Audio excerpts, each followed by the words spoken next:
अदिति शहर के जाने माने रईस विजय की पत्नी थी, पर उसकी सिर्फ यही पहचान नहीं थी, बल्कि अदिति शहर की जानी मानी समाज सेविका भी थी। और बतौर समाज सेविका उसे शहर में होने वाले विभिन्न फंक्शंस में शामिल ही होना पड़ता था। पर आज तो बहुत खास दिन था।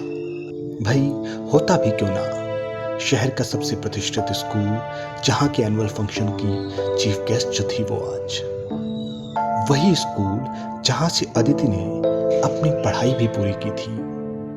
मन में तमाम इच्छाएं और आकांक्षाएं समेटे हुए अदिति अपनी कार में बैठकर तेजी से स्कूल की तरफ बढ़े जा रही थी कि तभी अचानक एक झटके के साथ अदिति की कार लहरा गई। ड्राइवर ने तेजी से ब्रेक लगाई और नीचे उतरकर देखने लगा। कुछ देर बाद उसने जो खबर अदिति को दी वो अच्छी नहीं थी। उसने बताया, मैडम गाड़ी के 2 टायर पंचर हो गए हैं। अदिति जो अभी तक मन में बहुत खुश थी, अचानक हुए इस हादसे से बहुत ज्यादा विचलित हो गई थी। उसके मन में तमाम नकारात्मक ख्याल आने लगे। क्या गाड़ी अब ठीक हो पाएगी? और अगर ठीक भी हो गई तो क्या वो सही समय पर स्कूल पहुंच पाएगी भी? इस तरह के तमाम ख्यालों में डूबी अदिति अपनी ही दुनिया में खो चुकी थी।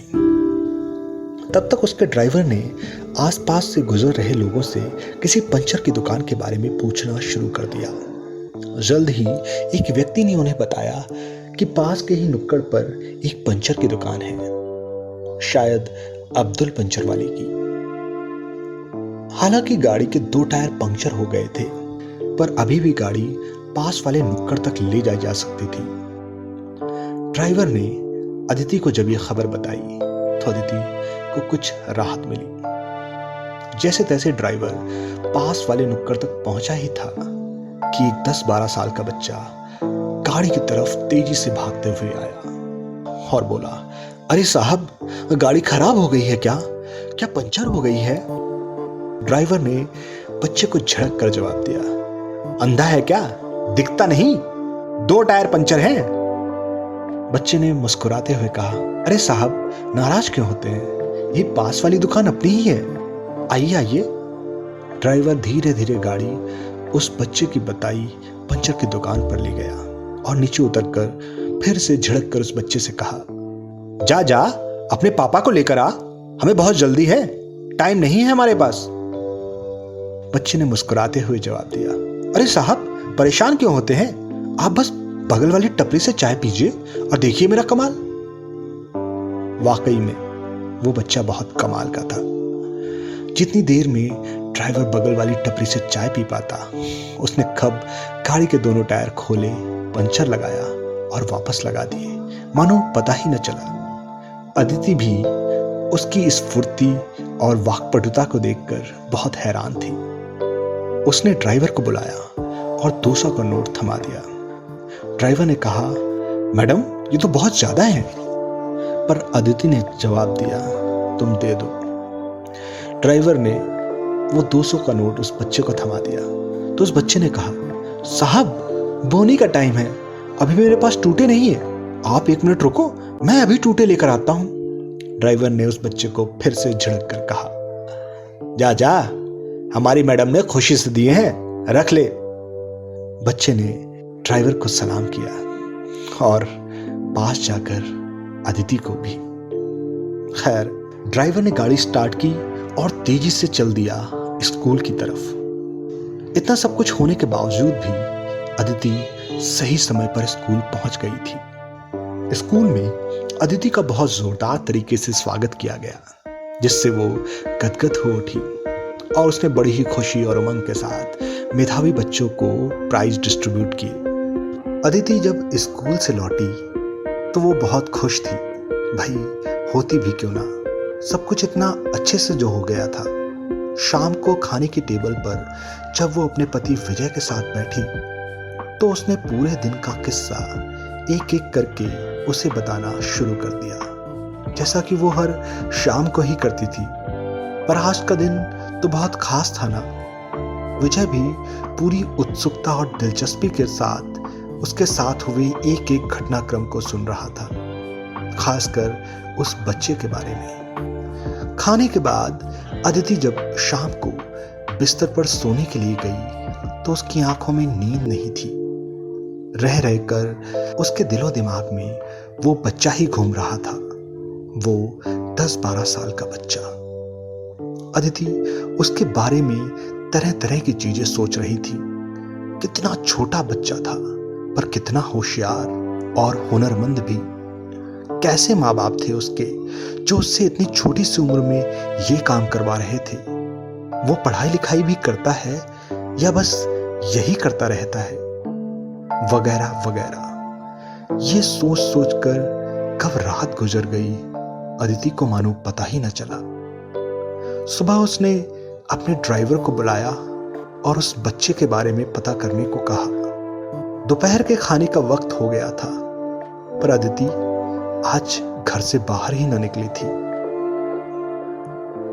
निमंत्रण तो बहुत आए थे, पर आज उसे कहीं जाना नहीं था।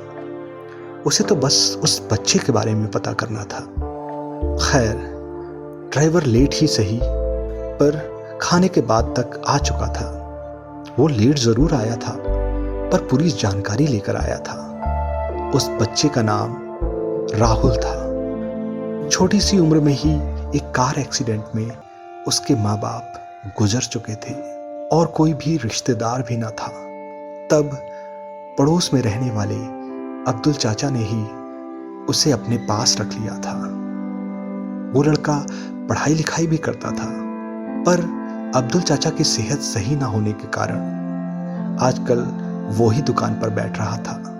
आखिर रोटी खाने के लिए पैसे तो चाहिए ना। अदिति ने जब उस बच्चे राहुल के बारे में सुना तो उसका दिल पसीज गया। ईश्वर ने अदिति की झोली हर चीज से भर रखी थी, धन दौलत, सुख समृद्धि, अच्छा पति। बस कमी थी उसके सोने आंगन की, पर ईश्वर के आगे किसकी चलती है। अदिति ने जब राहुल के बारे में सुना तो सोचा क्यों ना चलकर उसकी मदद ही कर दी जाए।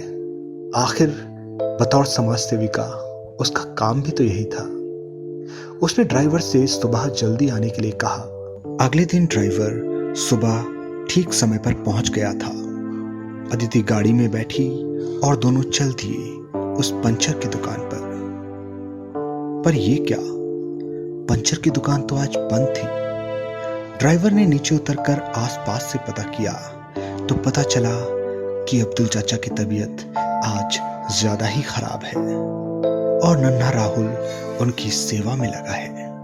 इसी वजह से दुकान भी बंद थी। अदिति ने अब्दुल चाचा के यहाँ चलने के लिए कहा तो ड्राइवर ने बताया कि आगे का रास्ता बहुत सकरा है और वहां गाड़ी नहीं जा सकती, उन्हें पैदल ही जाना पड़ेगा। अदिति ने हाँ में सिर हिला दिया। ड्राइवर अदिति को लेकर तंग गलियों से होते हुए अब्दुल चाचा के यहाँ जाने लगा। वो लोग अभी अब्दुल चाचा के घर वाली गली पर पहुंचे ही थे कि वहां लोगों का एक हुजूम सा दिखाई दिया। इतने लोगों को देखकर अदिति का दिल सहम गया। वो धीरे धीरे अब्दुल चाचा के घर की ओर बढ़ने लगे। जैसे ही वो घर के बाहर पहुंचे तो अंदर से उस बच्चे के रोने की आवाज सुनाई देने लगी। फिर क्या था, अदिति से रहा न गया। वो दौड़कर घर के अंदर घुस गई और वहां अंदर जाकर उसने जो देखा उसने उसके दिलो दिमाग को हिला कर रख दिया। अब्दुल चाचा इस दुनिया फानी से जा चुके थे और नन्हा राहुल उनके पैरों को पकड़कर जोर जोर से रो रहा था। अदिति से ये सब देखा ना गया। वो दौड़ कर गई और नन्हे राहुल को अपने सीने से लगा लिया। नन्हे राहुल को तो जैसे कुछ समझ ही ना आया हो, पर वो भी एक बेटी की तरह अदिति से चिपक गया। जिसने भी ये दृश्य देखा उसकी आंखों से आंसू झरने की तरह बहे जा रहे थे। आखिर बहते भी क्यों ना, एक माँ को बेटा और एक बेटे को उसकी माँ जो मिल गई थी। तो ये थी कहानी माँ। कैसी लगी आपको मुझे कमेंट्स में बताइएगा जरूर। और हाँ, मेरे इस चैनल को सब्सक्राइब और वीडियो को लाइक करना बिल्कुल मत भूलिएगा। मिलूंगा आपसे एक नई कहानी के साथ, तब तक के लिए अलविदा।